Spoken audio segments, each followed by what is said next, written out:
Well, hello, welcome back to The Life's Good. Daisy and I are really excited about something. Stay tuned to find out what it is.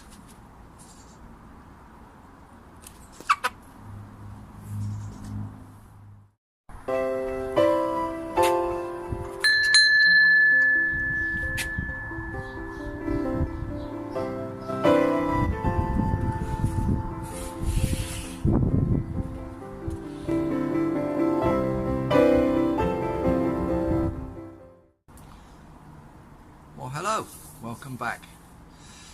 Like many modern gardeners, I've chosen to go with the no-dig method of producing vegetables and fruit. I'll see if I can put a link in the bottom of my video for Charles Dowding and maybe Tony as well, a local guy, Tony Smith. He's doing a similar thing on his allotment. I don't have an allotment, I have a back garden. It's at the back of the house. It's not huge, but it's a reasonable size. But I found that hard work, digging every year, forking it over every year, and the weeds came back every year, and it was a chore. Believe me, it was hard work and soul destroying, to say the least. So having seen Charles Dowding's videos and other gardeners channels on YouTube, I realized that there was another method, and the no-dig method is exactly what it says on the tin. It's no dig. You do not have to dig the ground, and as somebody pointed out to me, Mother Nature does not dig. All the leaves and dead plants, foliage and so on and so forth land on the soil surface and are broken up by the elements and biology and the life that lives in the ground, and turn it into perfect growing conditions for plants. So this revelation struck me, and I decided to have a go on my garden to grow my vegetables and my fruit using this no-dig method. Now the thing is with the no-dig is you do need to replenish the soil with compost, manure and other materials onto the soil surface to keep putting back the nutrients and the feed that the plants need in order to grow. Now I don't have a big compost facility here. I have a small, what I would call the Dalek type compost bin. It's a green plastic bin that we put all our household waste and the chicken waste and other bits and pieces in there, and it rots down over time, and it's a fantastic medium to put on top of my garden, but there's not enough of it.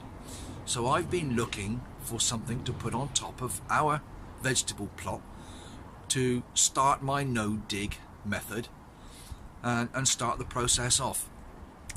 Now I needed some well-rotted manure, and local stables were supplying horse manure, but it was very, very fresh. Lots of straw, fresh feces, and all manner of other bits and pieces like baler string and goodness knows what else within it, which wasn't suitable for what I needed. I would have to put that in the corner and let it rot for a year or two before I could use it.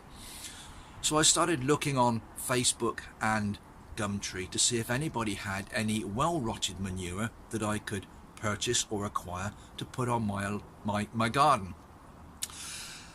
And luckily I found a lovely lady who lived about 20 miles away from here, and she had a large pile of well-rotted manure that I was allowed to take for free from her stables in order to put on the garden here at home.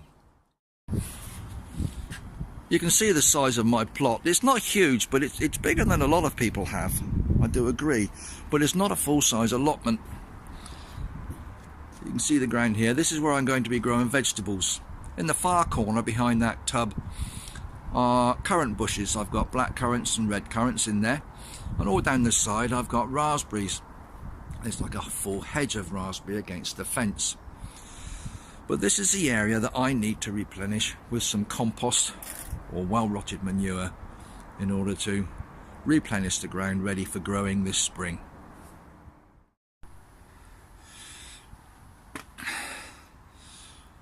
And this is it. This is what we're excited about. I've got loads and loads of well rotted. Oh, look at this stuff. It's absolutely perfect. It's almost like peat. Fantastic. So I'm going to set to putting this on the garden.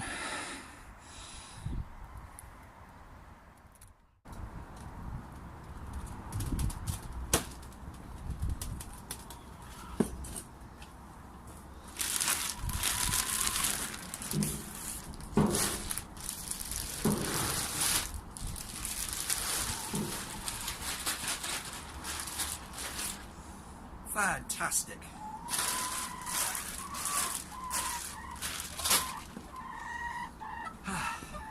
It's going to keep me fit.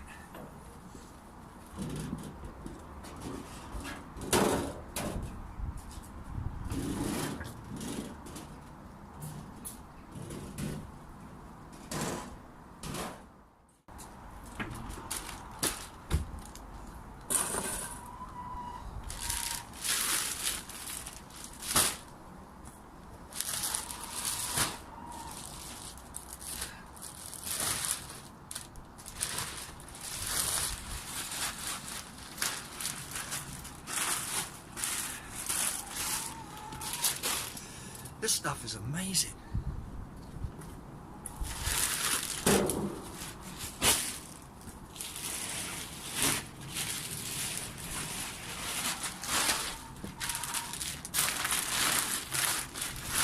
Now, because it's well rotted, it doesn't smell like usual manure. It's really sweet and soil-like. It's incredible stuff. And it's just what I needed to go on this ground.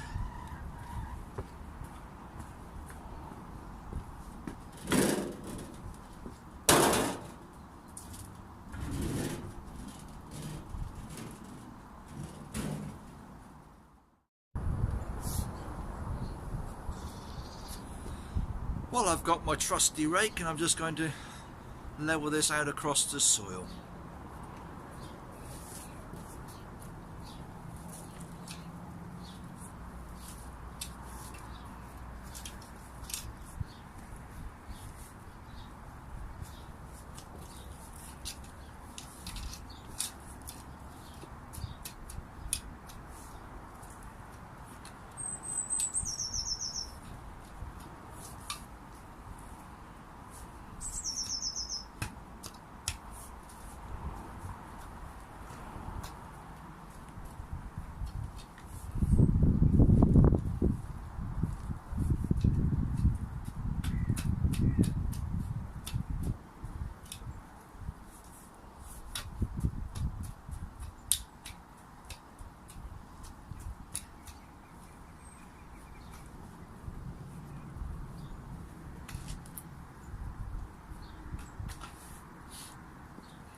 Ideally, I suppose you probably need 5 centimetres or a couple of inches on the top. Looking at this, I probably haven't quite got enough, so I'll probably take a trip back and get some more. There's plenty there. It's all for free. I was looking in the garden centres and sometimes you'll be paying £2 and £3 a bag for this type of manure. And that's a 20 litre bag. So by the time you've filled an area like this, you'd have spent a pretty penny.